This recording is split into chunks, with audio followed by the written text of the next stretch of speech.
അകമലയിലെ ശാസ്താവിന് നീതിശാസ്താവ് എന്ന് മറ്റൊരു പേരുണ്ട്.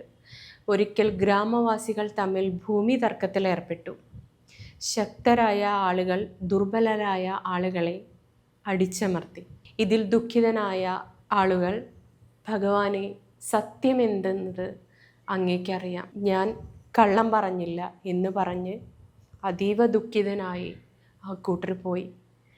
അന്ന് വൈകുന്നേരം കള്ളം പറഞ്ഞ സ്ഥലത്ത് കന്നുകാലികൾ ശക്തമായി ചത്തൊടുങ്ങുകയും അവരുടെ വിളനിലങ്ങൾ നശിക്കുകയും രോഗങ്ങൾ വരാനും തുടങ്ങി.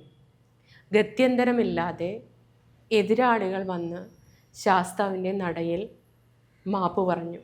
അതിനുശേഷമാണത്രേ ഭഗവാന് നീതിദേവൻ എന്ന പേര് വന്നത്.